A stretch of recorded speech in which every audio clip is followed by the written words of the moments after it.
Hello and welcome to episode... I've got paper again. Episode 116, brought to you by me, Adam Walker, and you... What's with the voice? I thought we'd go a bit Pathé. Is it Pathé? Yeah, it is BBC Pathé. If you've never YouTubed BBC Pathé, do it. Because they all talk like this. Today we are going along the road. Hello, my name's Andrew Reid from Resilient Business Systems. And today's top news, I've not seen Adam all week. I know. The Pathé thing, just on that though, now they let riffraff like us just have a microphone and talk how we want to. I mean, what's the world coming to, Adam? Do you think though, there was like a Yorkshire guy who was like, all right, okay, let's get started. Hello and welcome. Do you think that was the thing? No. That's just in your little mind, my friend. I actually think that was the thing. I wouldn't be surprised if Mr. Coleman's on the desk today. Do you think it was put on? No. No, was his response.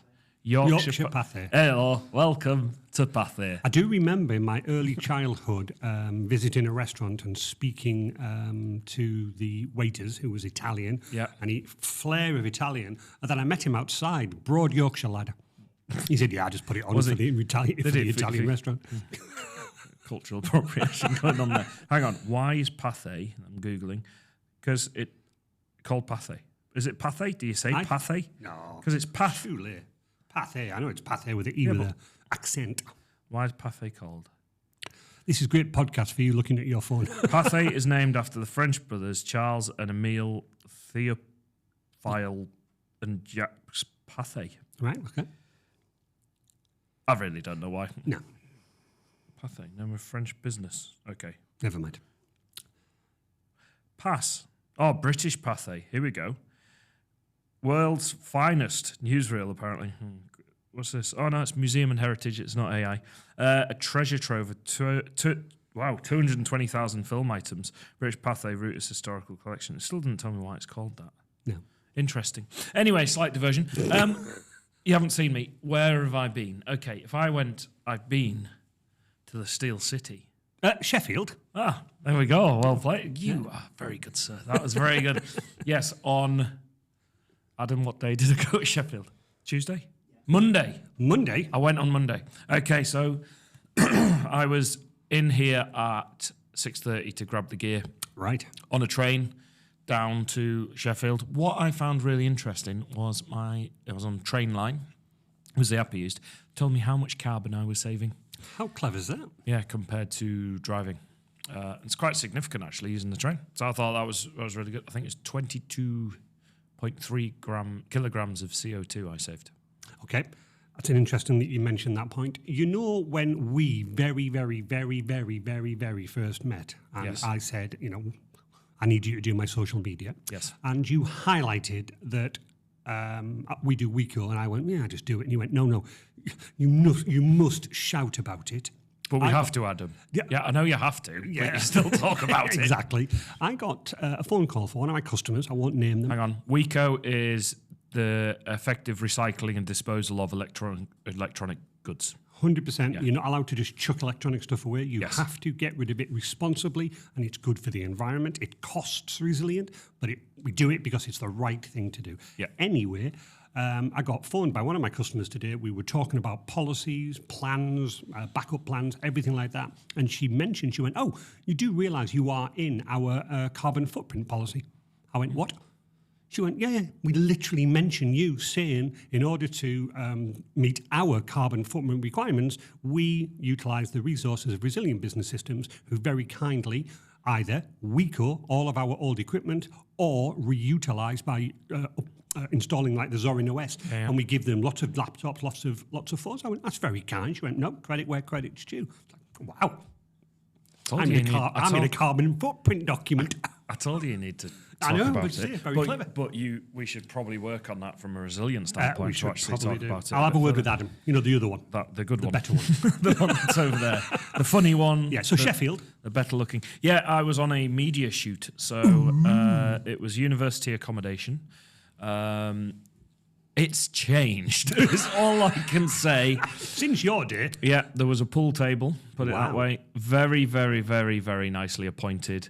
And there was an in-house gym in the accommodation. Goodness me, that's good. And it was beautiful. was lovely. Okay. I've after shot a the little welfare. behind the scenes video and put it on our Instagram. Along with another video. I need to pick a bone with you, actually. Oh. I'm looking at Adam because we were discussing it yesterday. Fantastic accommodation, and I had to do sort of my estate agency hat came into it to capture the spaces and show. It's for the company that have refurbished it. Nice. So they're an amazing company. Well, that was Monday, so what did you do for the rest of the week? What have I done? But you've been here, you've said. I have been here. I have literally been stuck behind my computer pretty much the rest of the time. Yeah. Was I here on Tuesday? I really don't know what I've done. I've done lots of work. I know I've done lots of work. I've just literally been glued pretty much to a computer, doing lots of various project work, really. So, yeah, it's been incredibly busy. Tuesday, actually, on the afternoon, I did go to the gym and do some exercise because put a big shift in on the Monday, missed my chance to exercise. So I was like, nope, I need to go. I do remember one evening walking away from work and seeing you still in the office about 5:30. Yeah, might have been Monday. Yeah. Yeah. So, yeah, it's been a busy week, good week. Like, projects are happening. They're going really well. We're making some really nice progress.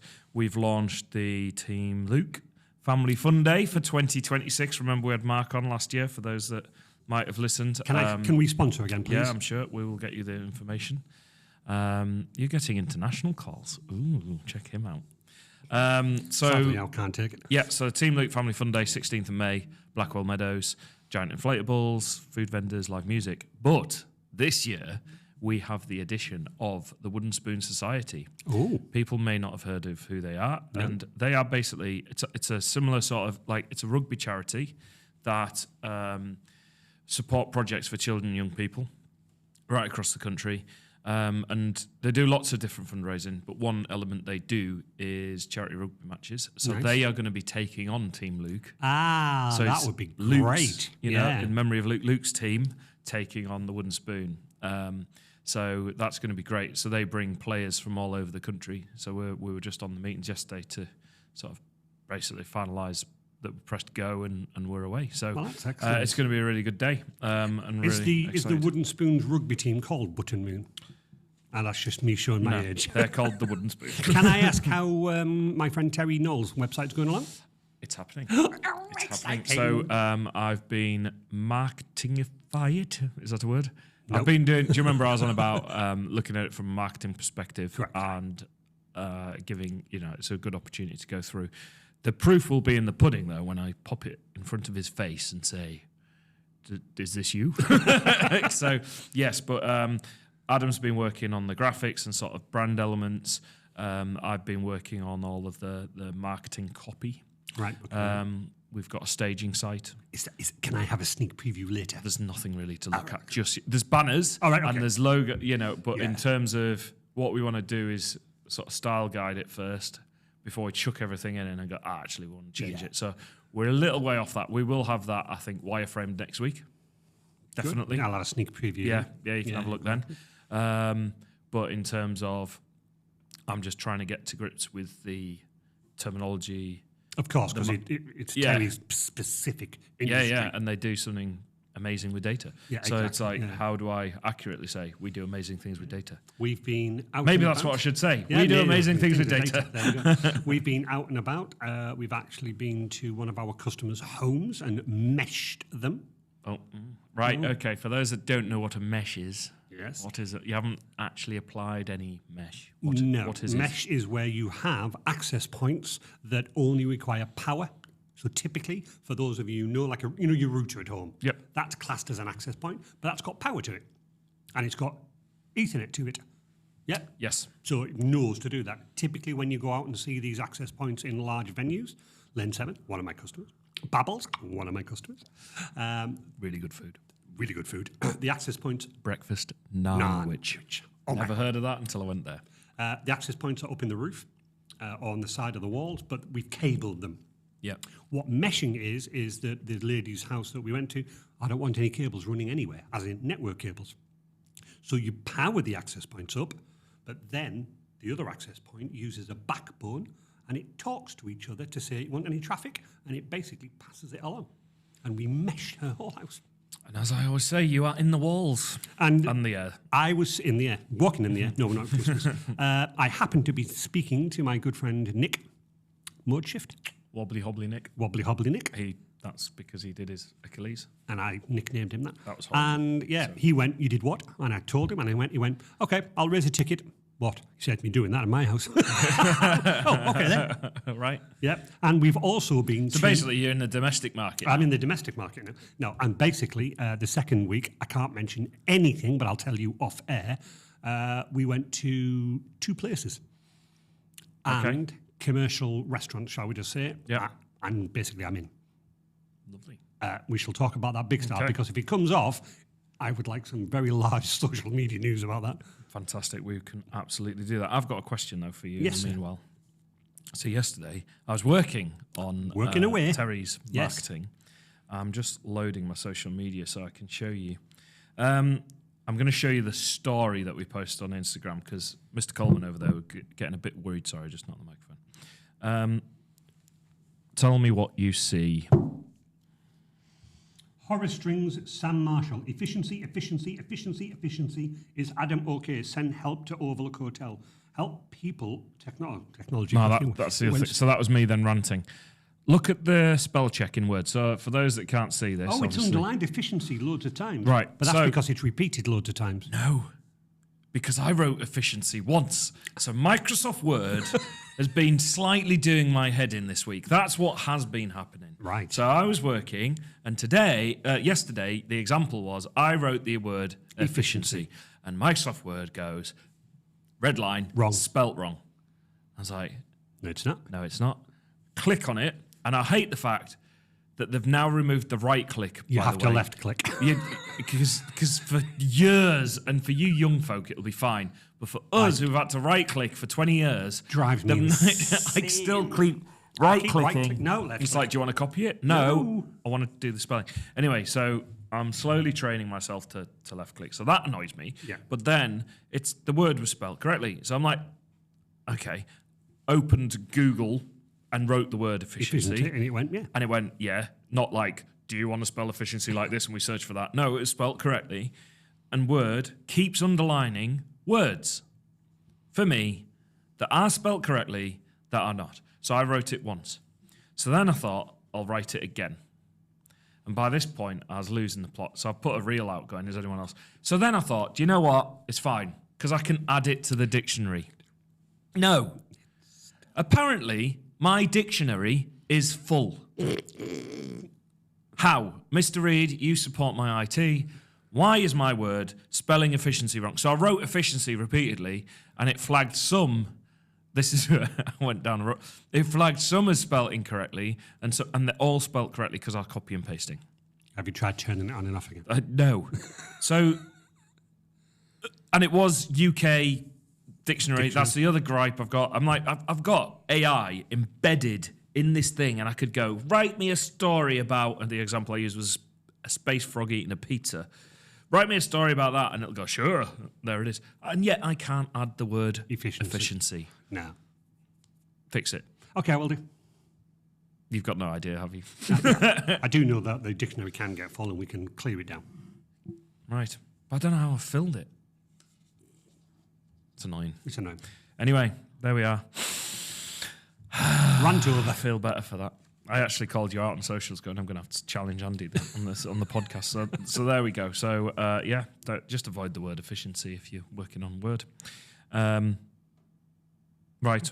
What? You've got paper. Again. Yeah. More tools, less spend. The utilities that make Windows work smarter. Do they help you spell the word efficiency? Nope. Saving time, saving money. This is good. So saving time, saving money, making tech work for you. This is a big thing for me at the moment because everyone's saying about, it's kind of quietening a bit, about, AI is going to replace everything, it's going to do everything for you. But the problem is no one actually tells you how. No. They don't. It's all well and good for creating if someone wants to, I saw a social media post the other day. It was littered with typos. And it was AI generated. Efficiency. Yeah, no, it wasn't efficiency. Littered with typos, and also I got sent a flyer And do you remember the birthday card they generated for me in AI? Yes. It was a similar sort of thing where there was like 5 kids, but only 4 legs or whatever. Like, you know, like joint. Yeah. So I keep seeing people. Did you see using the that media that Gucci have been called out for using AI? I didn't see that. Yeah, it's a news article. So instead of using real models, which is part of their brand and whatever like that, they've turned to using AI images. Because Coca-Cola produced their advert in AI. Yeah, exactly. But I think we now are generating the word, is it AI slop?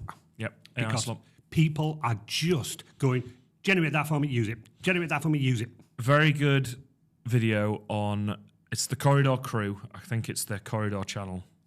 Or it's not the, can't remember which way around it is. It might be the Corridor Crew channel. They've got 2 channels. Right. One is where they do finished, produced work and go, hey, look at this.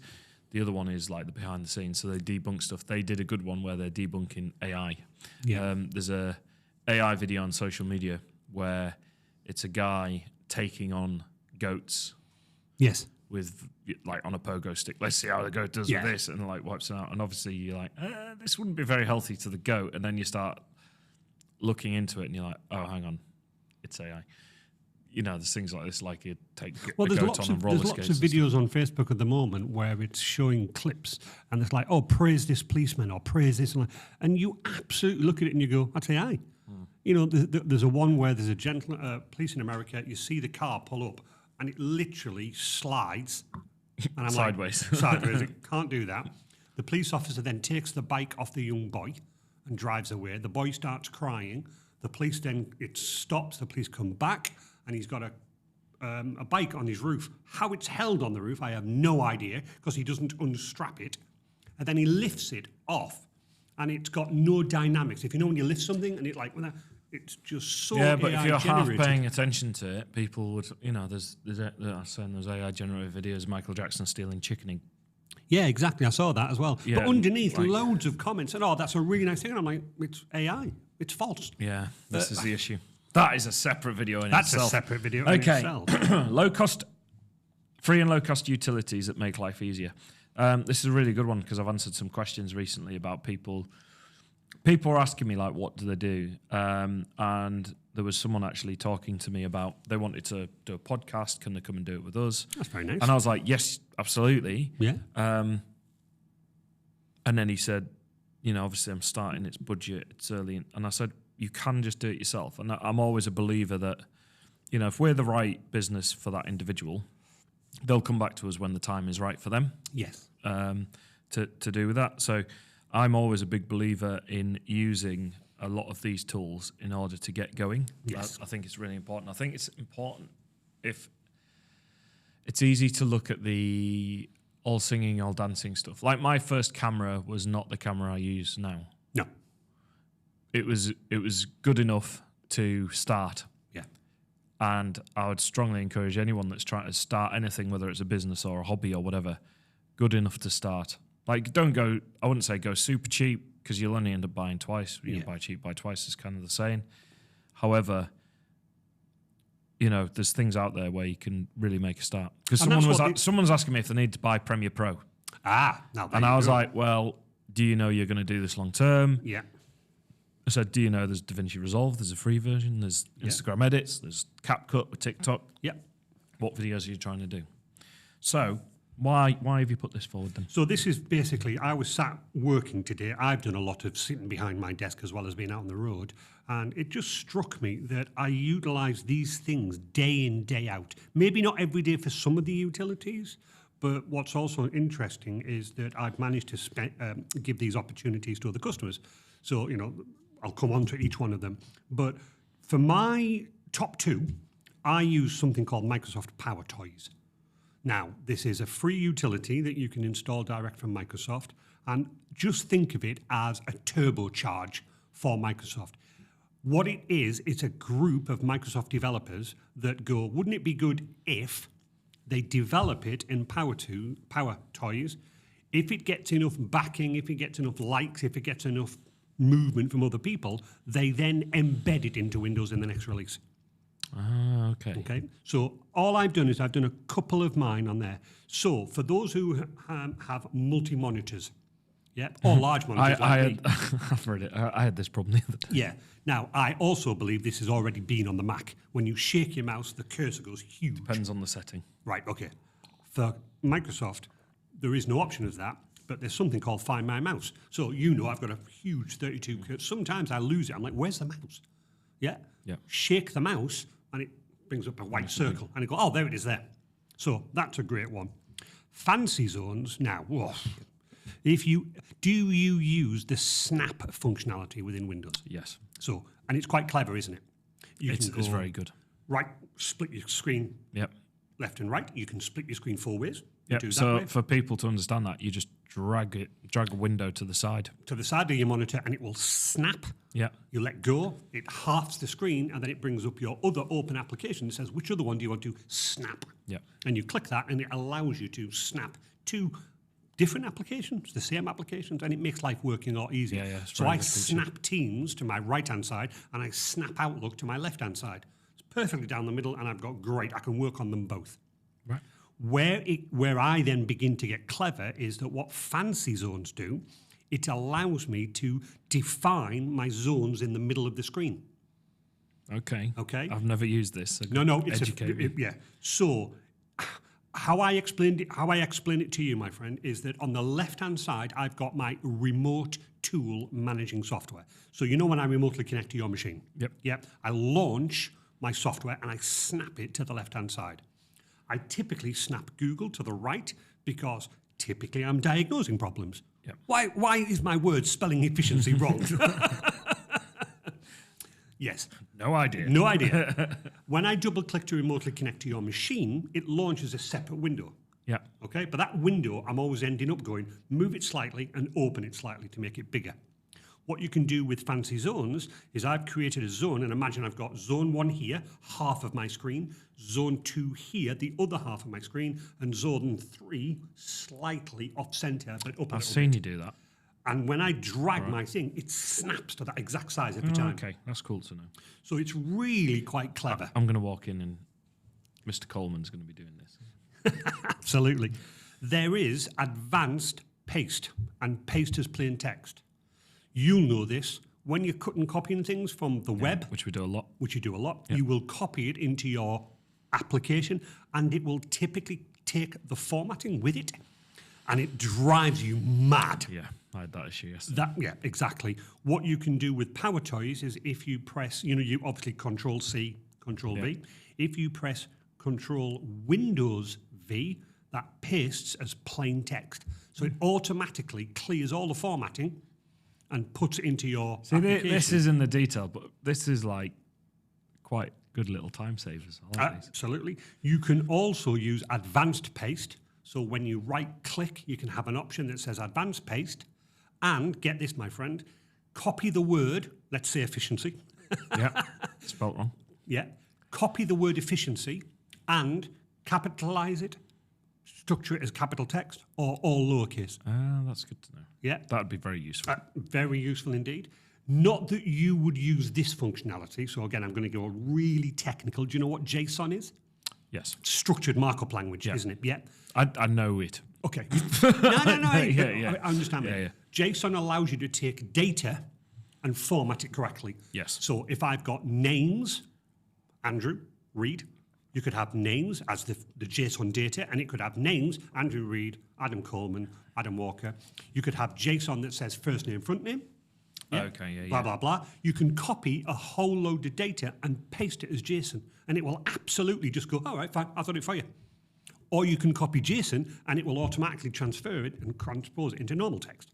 It's, honestly, from a programming point of view, it's like, oh my God, that's so easy. It's very useful. Very useful. Very useful. There are lots of other things.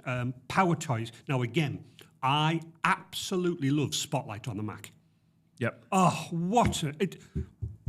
is it Command Space or Option Space is one of those, isn't it? I can't remember. Something like that. It's I don't something know. like that. Yeah. But you do Command Space, Got it. anything. Yeah, anything you want, fine. Whether it's an application, whether it's a folder, whether it's a document, whether it's a website. Did you know you can also do Windows Space on the Mac and do 2 + 2 and it'll tell you 4? No. It can do calculations for you. Right, okay. Okay. Didn't realise that. They've done that on the Microsoft Windows. So now, instead of going press Windows, using the mouse to find, like Windows Word or whatever like that. I just do Windows space Word, enter, done. Excel. It also searches for files. So I can go, I know I've written a file called Take a Break Podcast, and it will, such a godsend. And they're developing more and more. Another good one for you, when you're looking at a website and you're trying to go, what RGB colour is that? Yes. Windows Shift C, I think it is, and it brings a pipette. You hover over it and it tells you what the RGB colour is. Oh, that's good to know. So Because before that, and people will go, huh? Quite often in marketing, we've got to find out the colour codes that we're working with. And the way we have to do it is screen grab, chuck that into something, and then go, what's that colour? Now it's built in for you. Okay. And there are loads of other ones. I would highly recommend people look at Power Tools. It's incredibly clever. Love that. Yep, so that's my first one that I do. The other one that I constantly use is Quick Access Pop-Up. Yeah, I'm interested about this. What's this then? You will know it probably very similar to Text Plays. Yes, I remember you using that. Yeah. So Quick Access Pop-Up, basically, if I press my middle mouse button, I can have a custom menu. And that custom menu can be anything, Adam. It can be a website. So if I constantly go to a website, press my middle mouse button and I can select hubspokemedia.co.uk. I can press my middle mouse button and I can have default directories. So again, if I'm thinking of yourself, you will work on your Mac, on your machine. You might want to look at your NAS, what's it called, Spielberg? Yep. Yeah. You can press the middle mouse button and it will naturally, you can go, Spielberg /Hubspoke /Tech, and you can add tons of things to it. So again, it just, instead of Windows E and instead of I'll shortcut or a shortcut on my desktop, because people have shortcuts on, but minimize. Okay. Quite clever. The biggest thing I use Quick Access Pop-Up for is what's called snippets.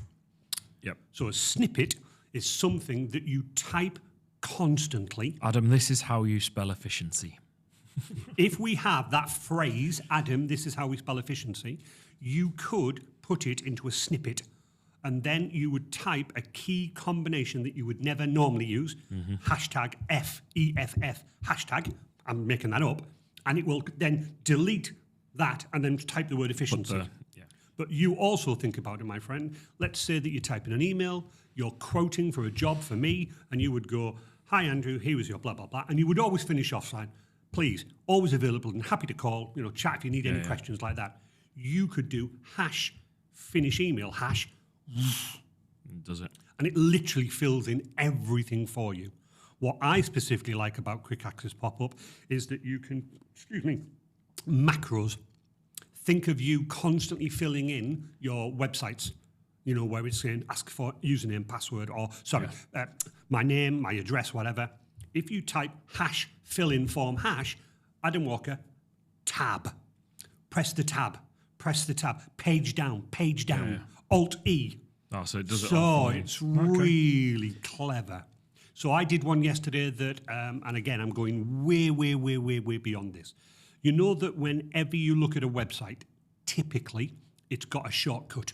As in, if I'm looking at a website, I see most people go, Andrew, grab the mouse, clicking the surname, whereas tab, Andrew tab. Yeah, straight through. If you have a drop-down box, you can typically press Alt-down arrow, and it will drop the arrow down for you. You've spent way too much time filling out forms. 25 years of industry, man, right? Yeah. So, and then what you typically do is if there's a list that says Adam, efficiency, foxtrot, golf, if you tap the first letter, it will jump to efficiency. If I tap to F, it would jump to foxtrot. So if you think about if you're filling in forms constantly with the same thing, this snippet just goes ding, ding, ding, E, F, E, F, F, F. So the example that I'm going to give you is I utilize a piece of software called N-Central. For every customer that I onboard, I have to create what's called a patch maintenance window. And I promise you, Adam, if I told you there is so many click, Sunday, do this, do that, do it. It's quite laborious. I generated a snippet that probably takes a half-hour job, and it's now 5 minutes. Yeah, because it'll just run through. Because it just runs through and does everything. What's even cleverer is that because of me, you're gonna love this, and you're also gonna roll your eyes. The particular piece of software on the web, when I get to a certain point, the shortcut keys don't work anymore, and I'm like, Well, hang on, that's rubbish. That's unfortunately my software provider has not conformed to standards. So I can tab all the way through the form, and then when it asks me to pick a date, I'm going, I can't. It physically doesn't work because it's a day picker. You know what I did? Because this snippet is so clever, halfway through the snippet, I can call another macro. I called a macro that called a PowerShell utility that I'd written that actually says, Andrew, please select Thursday and click OK. The title for this podcast needs to be How Andrew Over-Engineered the Date. Absolutely. But you know what I'm saying? Yeah. Honestly, I showed it to Eddie and Dan, and they were like, it takes us half an hour. You've got it down to 5 minutes. I'm like, there you go. Efficiency. So you see what I did there. Yeah, I know. I suppose this is about efficiency. Yeah, but you see Ironically. You know about the next two. Yeah, you so also GIMP mentioned I've used. So for those that don't know, graphic image manipulation program. Yeah, image manipulation program called GIMP. Yeah. It's a open source Photoshop, basically. Most of these are open source. It is. Yeah, it's a full fat. Yeah, so I used it in the very early days getting started. I moved quite quickly onto Photoshop, but it's a good option if you want to try and manipulate. Will it have some of the other manipulation stuff? Not necessarily. No.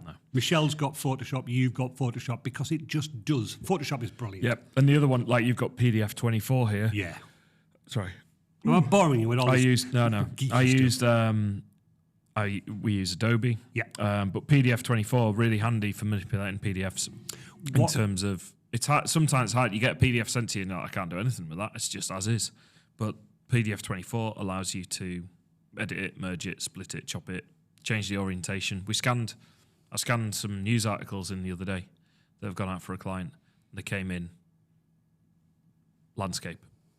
But obviously, with Adobe, I can just flip it around. But if you didn't have any tools or any manipulation stuff, you need something to do that, and that can help you with things PDF like 24 I introduced to a company because they came to me with a problem.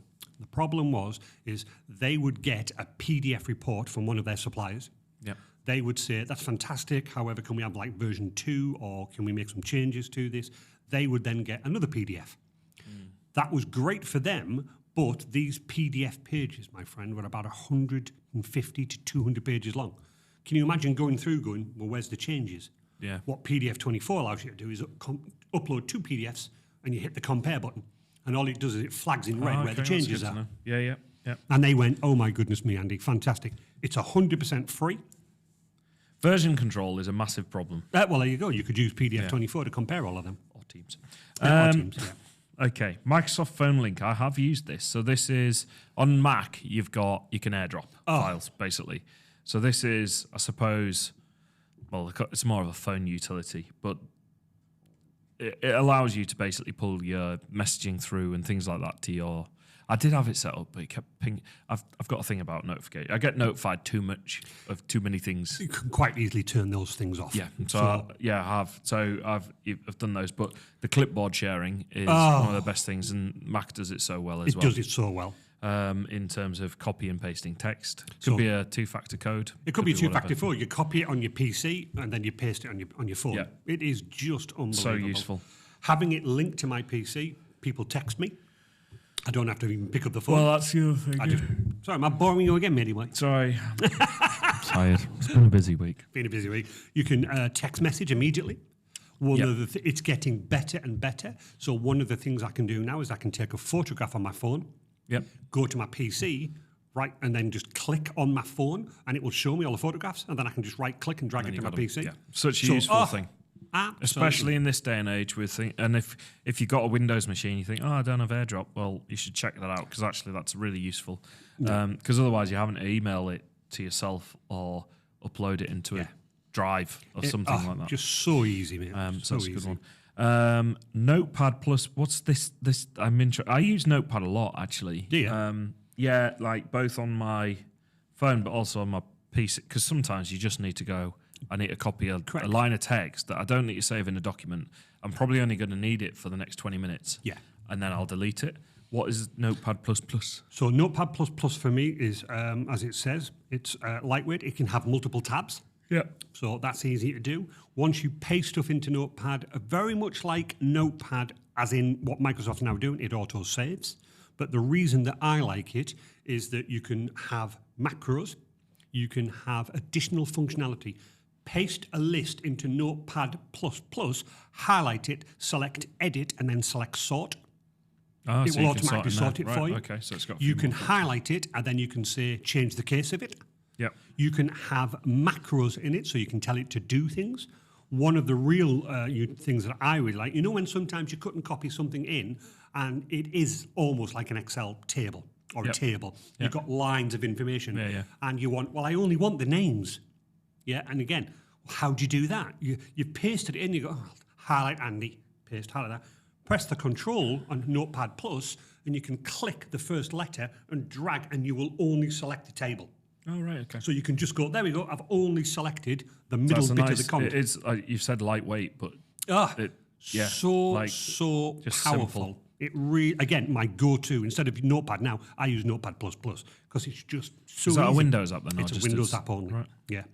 Okay. Okay. You know about VLC. VLC. So I've got the team. Have we got VLC on yours? We did do that, didn't we? Yeah, we did. So VLC is, and we've got a throwback to this episode. We did, because we said, why is it called? So the logo is a traffic cone. Correct. What was the reason? I can't remember. Oh, it's because the students at university designed it, and they had a traffic cone In their bedroom from a night out or hall or something like that.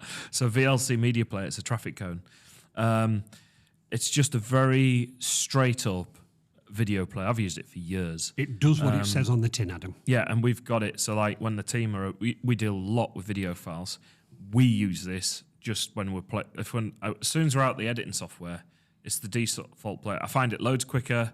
It can play everything. Everything. Pretty much. MKVs, MP4s, JPEGs. The lot. The lot. MPAs. And it's really worth. Obviously, that is not a Windows app. It is just a general video playing app. Yeah. But so good. Really good. Absolutely. Green Shot. Yeah, so. Interesting. Microsoft, over the years, have made, so do you use the Windows Snippets. Snip? Yeah, I do use Snip. So for those who don't know, if you press Windows S on your... I wish I knew that. I've been typing it in the search bar. No, just Windows S. Windows Shift S, my apologies. Windows Shift S, it automatically launches the snip tool. So for those that don't know, that allows you to grab a portion of the screen. So, when I ask customers for screenshots, I get the message right in the middle, but then I get the whole screenshot. Because people press alt print screen, which is the default. This now, with Green Shot, is alt print. But going back to Windows, if you do the Windows Shift S, it allows you to drag a square, rectangle, whatever you need. Yeah, absolutely. Over this last year, they have made it incredibly clever. Did you now know that if you do that, you not only can take a snapshot of your screen, if you look at the very top, there's now a video button. You can capture a portion of the screen. Yep. So I say to people, press Windows Shift S, hit the video button, and demonstrate to me the problem. And they send that to me. And efficiency. Anyway, what Green Shot is it's another version of that, but it's another level up. What it allows me to do, and if you think about this when I'm trying to teach people what to do, so if I was saying to you, press Control, Windows Shift S, what you can do is on a picture of the keyboard, but when you put it into Green Shot, it allows you to mark up so well. So I'm looking at Adam here thinking this would be really useful for some of the show videos that we do, because Adam often has done some videos where he goes, I don't know, it's tips in Canva, for example, tips in Canva. or any sort of editing stuff. So actually that's where you could use this as a social media video tool as well. You could do, but I say Green Shot ideal for blurring out, so the word is obfuscate. I hope I've spelled that right. Yeah. So when you're doing a screenshot, but you do not want to show the details, there's an ability to press the numbering button. So when I say to you, press this, press that, press this, you can click every time and it goes 1, 2, 3, 4 automatically. So I'm clicking. And in my instructions, 1, press, Control, whatever. Yeah. And it's highlighted with a 1. Honestly, mate, fabulous. Cool. Visual Studio Code. Now, this is a bit niche, I imagine. This is very, very niche. For those that do program in PowerShell or other things, it's a superb editor, and it's got what's called clever context. So, did you know? You probably didn't because you don't live in DOS land like I I don't do. live in DOS land. No. So, you know when you go to File Explorer, you double click on the C drive, double click and double click and double click. That's called folder navigation. If I'm trying to do something in DOS land, because I have to do that, I have to use the words CD, change directory, and then I have to type program files x86. Whereas if I type CD space, start typing PRO and press the tab, Windows knows to go, program files x86. What Visual Studio Code does is when I'm typing commands, PowerShell commands, I can start typing the beginning of it, tab, and it will automatically go, oh, I know what you mean. It knows when I'm doing context things. So go back to your very early days of programming, if then I'll else. be honest, I'm currently remembering launching Doom Yes. on a 286 computer. Well, there you go. And it was my floppy disk drive. Yeah. Oh dear. My floppy disk drive, // Yes, that's and exactly then it was run doom.exe. There you go. Exactly it. Check it out. But when you were working in maybe basic if then else? Yeah. Yeah. In PowerShell, when you start an if command, you must end it with an end if. Yeah. Visual Studio Code can say you've missed the end if. All right. So So it you kind know of what I tells mean? you. It helps you program. It is very niche, but it's free. And in the industry, like IT industry, it's like the go-to thing. Love that. Very, very, very clever. Rufus. What You've is used Rufus? No, you've used What Rufus. is Rufus? I know. Okay. You've used it for Yeah, your but if I if I look at Adam say this, create USB installation media from bootable ISO. He's shaking No, his I head. shaking his head. Andy, Yeah. de-techify that, please. So when you install... I know what it does. But When you took your old laptop, Yep. made it for your mum, it was your mum's old laptop, and it was running like an absolute dog with Yep. Windows, you installed Zorin on it, Yes, from my good advice. very good. And Very in good. order... Free. Free. Do it. Version 18 is phenomenal, by the way. Zorin 18. In order to create what we class as a bootable USB, Yep. so when you power on your Mac in the morning, when you power on your Windows PC, it looks at the hard drive, and the hard drive's operating system says, I know what to do. I boot up the operating system. Yep. You need to create a bootable USB stick that says, I know how to install Zorin. And all Rufus is it says, where's your USB stick that I'm putting on Zorin? Where's your ISO?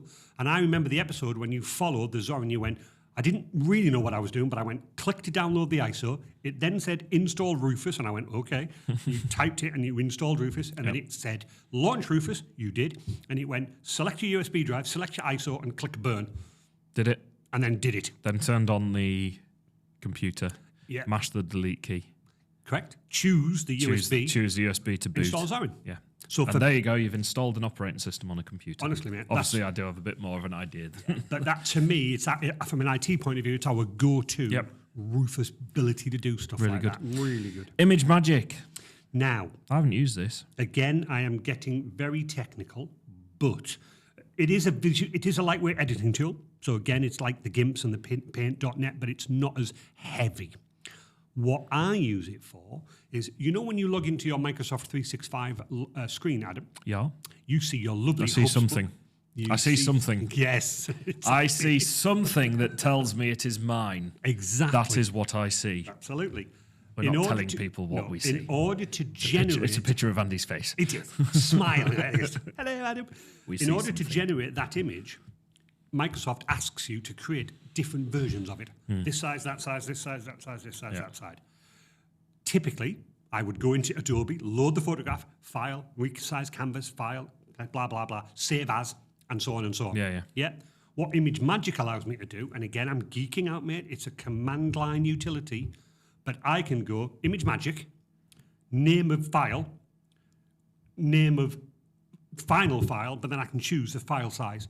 I have double click a file on my desktop, and from one file, I generate 10 images. That's pretty cool. Yeah. So if you need it for your web to go, well, I need this. Saves this. you doing multiple WordPress exports. is very clever because it auto-generates the Yeah, it does, thumbnails. yeah. This does it for me automatically. There we go. So Very good. Again, there we go. Right, free stroke paid, upgrade worth it. Now, I'm going to jump to the bottom one because I've used the top one as well, actually. But Have you really? Copilot, I upgraded to Microsoft Copilot on our package. You certainly did. Very good. How much do you Very use good. it? Quite a bit. Sometimes, and this is where people go, oh, you're writing all these. No, we're not writing everything. Sometimes it's a research tool. Sometimes it's sort of helping you find an answer. I'm actually finding now with Google search, the AI overview comes up first. I'm finding the AI overview is actually incredibly useful. Yeah, it is, because it is someone could write a blog on a certain subject matter, but it might not be exactly what you're looking for.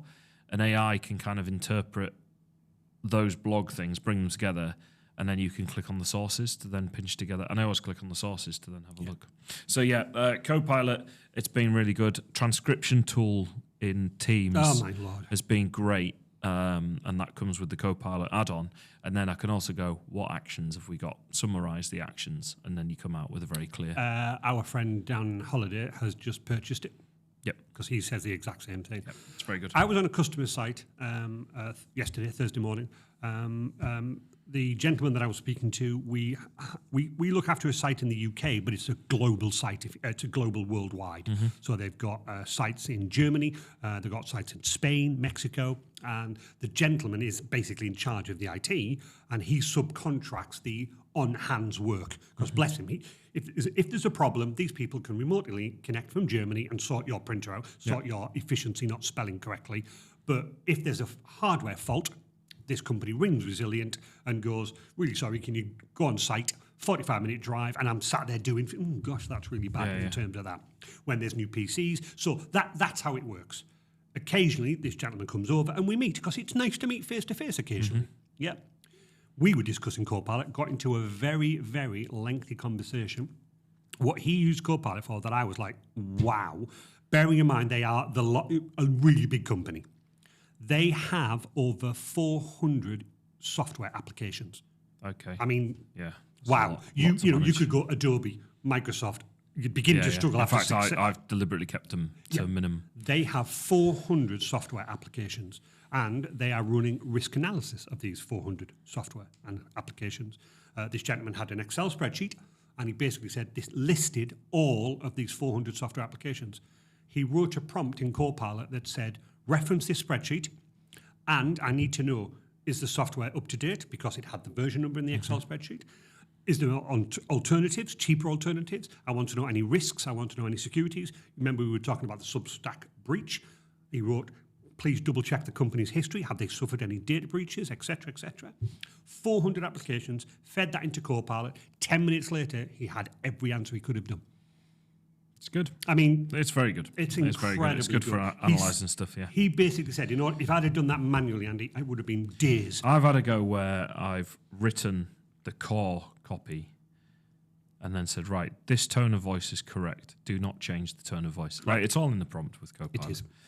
Okay. Password managers, really important. We use Keep Password Manager. Basically, we love the ability for cross-device syncing. So I don't know whether what's your one that you use? Password Manager. LastPass. So we use LastPass. We use Keep Password Manager.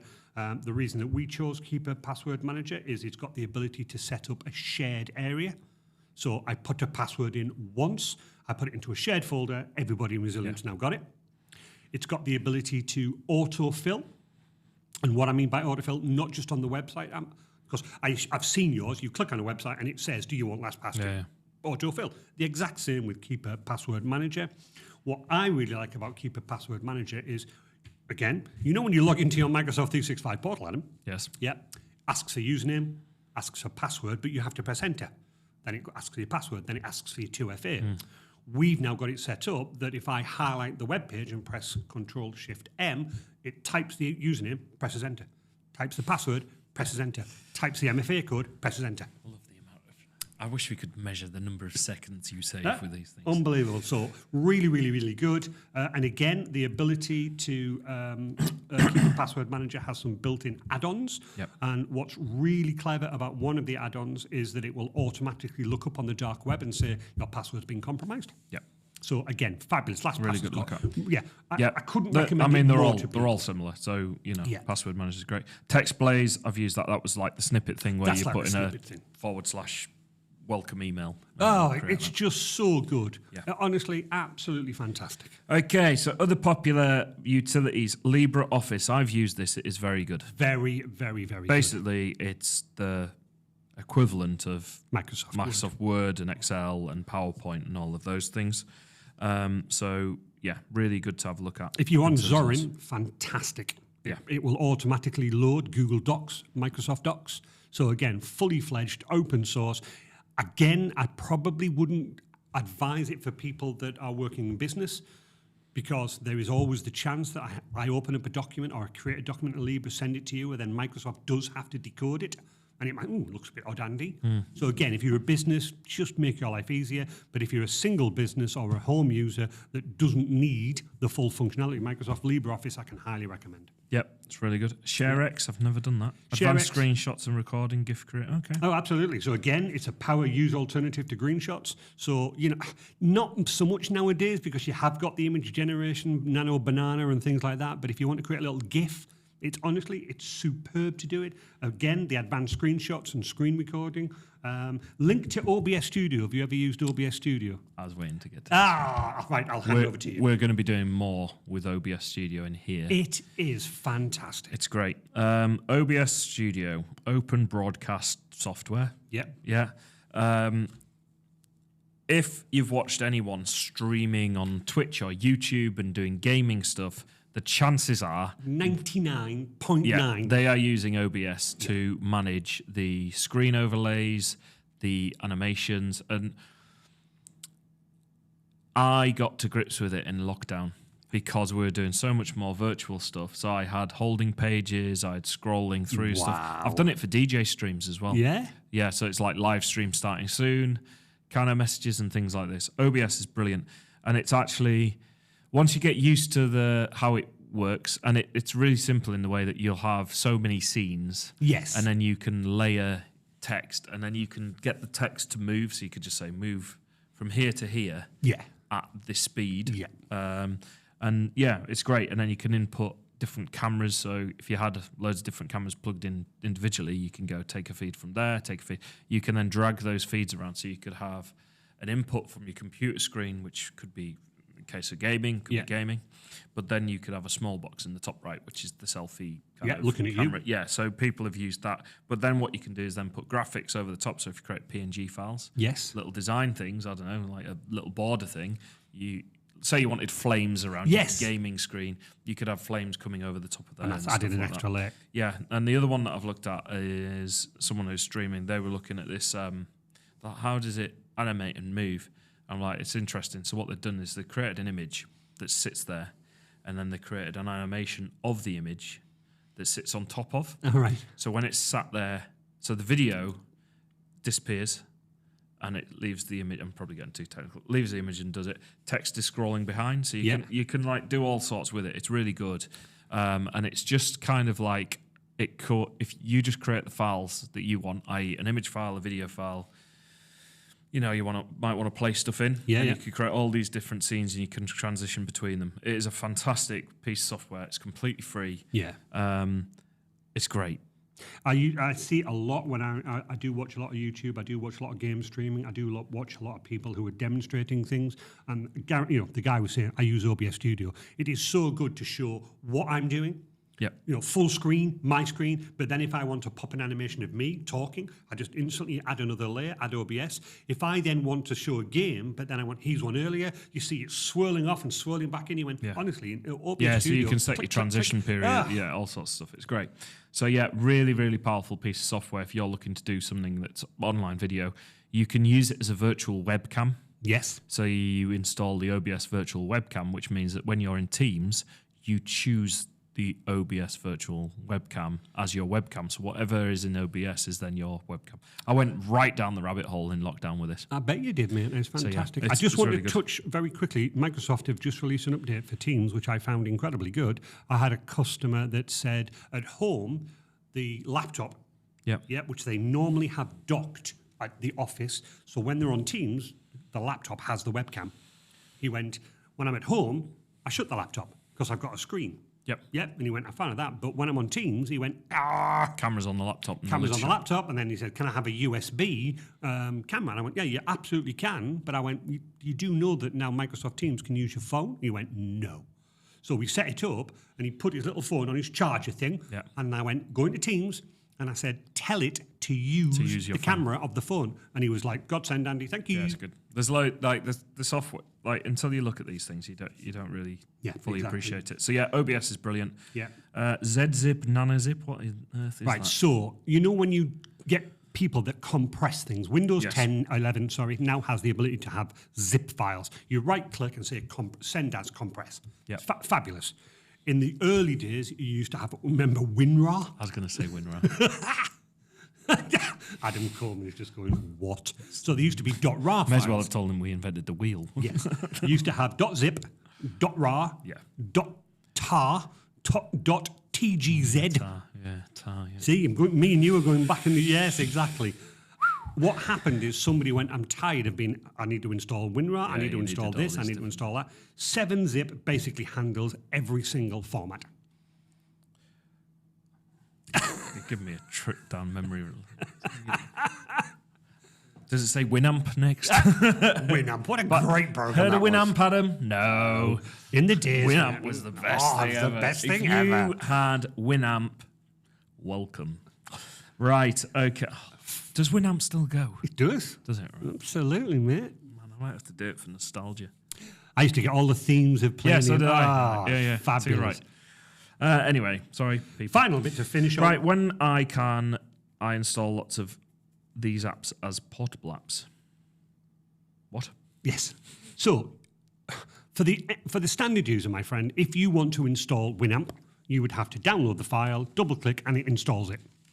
An installed program lives... I was about to say... paper on the microphone. There we You go. know I've better got to my do page that. done. I've got my page done. There, Yeah. there. You know better than that. You need to install a program, and you know that it lives on your computer. Yes. Yeah, again, we're going to get slightly technical. It lives in a folder somewhere. It writes things to the registry. You know what I'm saying. It's installed. It's there. Okay? Sorry, Windows registry. People put that, what? Yeah. Control R. Win... Exactly, mate. You know exactly what I'm talking about. Yeah, you remember Things it. you used to have to do back in the day. I know. But basically, when you install a program, in order for it to remember your settings, it needs to write these settings somewhere. Typically, it's the registry. Yep. Yeah, and that's how programs work, mate. It's just the way of the world. Okay? What a local portable app is, one subdirectory called Winamp, everything to run is inside that folder. You delete that folder, you've deleted Winamp. Everybody says to me that when they've uninstalled a program, or even when, Andy, can you jump onto my computer and uninstall Winamp for me? They then look at the screen, what... You're doing it again, aren't you?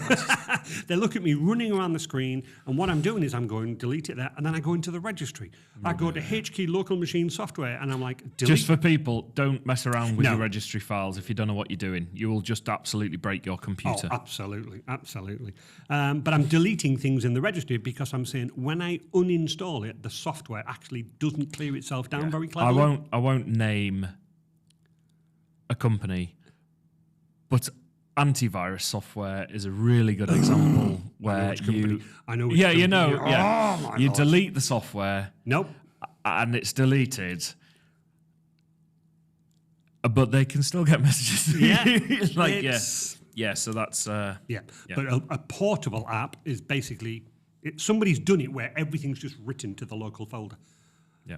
The benefit for me is that when I'm going out, maybe let's say that your computer was infected. Okay, you've disconnected it from the network because it's gone mad. It can't have the internet, but I need to fix it. If I'm there, I can still, and I do, pull out my trusty USB stick, and I've got antivirus portable apps on this USB stick that I don't need the internet for. I plug it in, I run the antivirus scan. Don't get it ready. Good. I have lots of these portable apps on my USB stick because there is a situation where I can go to a customer's site and they don't have any internet, and they went, but I need to install something on this. I pull out my USB stick, portable app, run it. So it's tidy, and as I've said there, it leaves no trace behind, your apps and settings. So if I set my preference for Winamp on my portable USB to say always use this Batman theme, it will stay with me. I know. Winamp is good. You got me going. Dig Winamp. But perfect for restricted, easy clean, zero system, blah, blah, blah, blah, blah. Yeah. Hey, that was good. Thank you. I appreciate the effort that you have taken. No, absolutely. And hopefully some of those I'll get customers going, Andy, can you install power tools on my machine, please? Yeah. Well, what was it? Kane gave us a shout out, and I can't remember what we're talking about now. He gave us a shout out about one of the episodes about how it's good. So, hi, Kane, if you're still here. But yeah, like our seventh listener. Yeah, things, you know, these, look, I appreciate this gets in the weeds a bit in terms of looking at all the different things. I think part of the thing that I've always said to you is you need to take the time to learn a bit more technology. Yes. Because the problem is you'll just keep working in the way that you work and you won't necessarily get quicker. And with the arrival of AI and this, and you've got to just embrace it all and try and move with the times, and you'll find that you then move on. Like I'm surprised, you know, you talked about, you know, Windows key and Control Shift and all this sort of, I do those things, but there's so many people that don't, you know, so just even by doing Control C for copy and Control V for paste and Control X for cut, like a lot of people, when I've been working with them, they don't do that, and it's fine, but you could sort of upskill yourself, and it makes I suppose it makes computer working less of an issue. Well, oddly enough, talking about Nick Butler, he came up to see me Monday. So we had a few little issues that he's been building up. And it's not issues with tech and me. It's because we keep missing each other. Yeah. So he said, look, Andy, I'll just come up to your office and we'll go through all the outstanding things that I've got because I'm not getting back to you. You're not getting... So it was great. We had a good catch-up. He saw me flitting around the screen and said, oh, I'll send you an email. And he saw me doing lots of things on the keyboard. And then I went, oh, I need to cut and copy this information. We've mentioned it before, clipboard history. Mm-hmm. So where you highlight something, copy it, highlight something else, copy it, highlight something else, copy it. You go to the Microsoft application, in this case it was my Outlook, Windows key V, and it gives me a list of what I've copied. And honestly, Nick went, stop! What have you just done? And I went, Windows V. He went, what? And I went, clipboard history. What? So I showed him. Because he would use that. And he went, oh my God. And he said, what else? And I went, right. Did you know about if you did something in Outlook? He went, he says, I'm constantly doing lists. I have to type everything in, highlight the list. I go up to the top of the thing and I press list. I went, type the asterisk and press spacebar. What? So he went, type asterisk. Yeah. And he said, now press the spacebar. And it automatically knows you now want to do a bullet point list. I didn't know that. And he went, oh my God, what else? I didn't know that. He probably wouldn't. Because you know when you type one dot. Yeah, normally I click the thing and then hit return and then it does it. No, just do star space and it automatically knows. Very good. So basically, he then went, right, session with you, with all of my team, because he said, you are just going to save us hours of time. And I went, yeah, not a problem at all. Anyway, I'll just send this email. I typed the email and then I pressed Control Enter. And he went, what? So I do that. Yeah. What did you just do? Send. Yeah. And I went, it's the shortcut for send. He went, right, session now. Did you know that? Control Enter send. He did. Yeah, but so many people don't. Yeah. Don't. And he went, right, I just want a session where you make on my Mac, team. it's Command Enter. Yes. But he Control swaps for Command on Mac. Macs. And then sometimes you do use the Control key. Yes. And sometimes you have to use Command, Control, and Shift. And yeah. But so it's funny how those are programmed into my head. Programmed into your head. But I basically said, he said, I want a session. What's annoying me is on my Windows laptop, I keep accidentally pressing the Copilot key and thinking it's Command. Yes, I know. Right, you can disable that, by the way. I do use both. You can disable it with Power Toys. Right, well, I might have to do that. Brilliant. Well, look, I appreciate that we get into the detail here and people might just go, but actually these are little things that really make your life easy, is what you said. I agree with that. It's, you know, I think just a session on keyboard shortcuts would probably be a really good. That's what Nick said to me. He said, I just want those. Yeah. So, yeah, mate, thank you for that. Really appreciate it. No, not a problem at all. I know we got a bit deep, but I just thought... I need Winamp. Yeah. Batman theme. Yeah, what time win? Okay. And this weekend? So, I am haircut on Saturday, got to do a new carpet for my dad's bedroom because the cat's been a little bugger. A story about my father, bless him, honestly. He's so good. We love him to bits. But you know when, can I just say, old people don't explain things very well. He didn't explain to me very well. The door to the bedroom will not open properly because of the cat scratched at the carpet. Like, oh my goodness me, Dad, right, we can't have that. We can't have you not being able to get out to the bedroom. Went round his house, went upstairs. Adam, I'm not kidding you, the cut-up carpet was huge. Was it? And I'm going... Did it have a knife? But that's what we were thinking. Me and Michelle were looking at each other going, so where? Dad, we don't understand. He went, all right, I'll come up. And I went, where did the cat scratch? He went, in that corner there. And I'm like, but it's huge. Yeah, I tried to cut it. And then I cut it so badly I can't open the door. That makes sense. But you see what I'm saying. Yeah. That's so a bit of DIY. Bit of DIY. Michelle, unfortunately, has to go attend a funeral on Monday. So, you know, big shout out to Deanne and the rest of the team. Really sorry for your loss. But that means it's all the way down in Sale, which means I have to drop her off at the train station on Sunday, 12 o'clock. And then I basically got the rest of Sunday and all of Monday to myself. I'm so sad. Sad for that. It is a funeral. It is a funeral. I'm not making light of the funeral. I know, we're making. But what I'm saying is that I've got a Absolutely. lot of time to watch my movies, horror movies, and play my games. Perfect. Well, enjoy that. How about you, my friend? Well, I got back on a rugby pitch last week.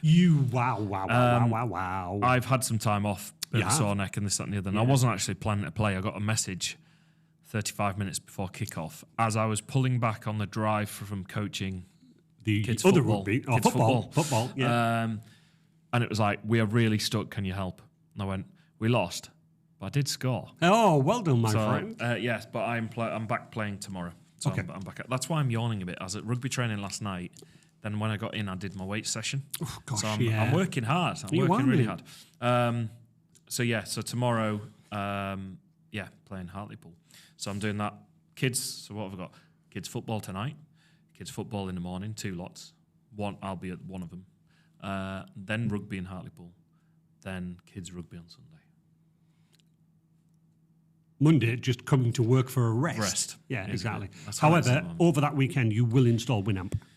Probably tonight. Yeah. Probably tonight. So so just that, and then just around the weekend, really. Good. You know, pretty good for you, pretty my friend. chill out. Yeah, that's about the focus, really. What I did do this week while we're on, installed some home CCTV cameras on a separate VLAN.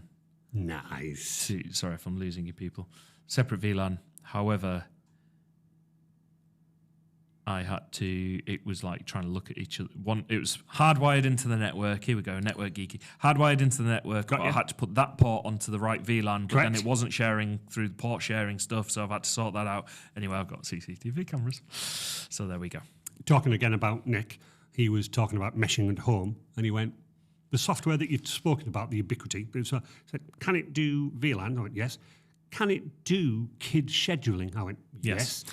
And he went, so you're telling me that I could turn off their Wi-Fi at 8 o'clock at night? Yes. Yeah.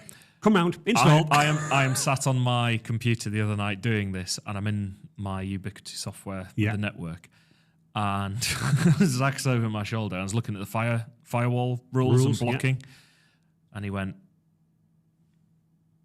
why does it say it's blocking YouTube on our tablets? Don't know. No.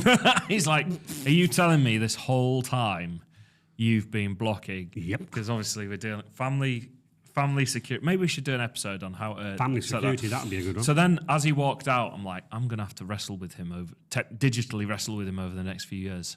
You will. So then I was like, can you block VPNs just in case he wants to get himself a VPN? Yes, you can. Yes, you can. Yes, you can. Because then he can tunnel back out and get YouTube through again. So I'm like, right. Cyber Wars is on. Parental Wars. That's absolutely. Really good. That's a good episode to do that. Yeah, so we'll do parental cyber wars with your children is probably a good episode to do. Probably, definitely how to optimize the best network for safety and your family. There's an episode right there, my friend. Yeah. Anyway, right. Bye-bye, everybody. Bye-bye.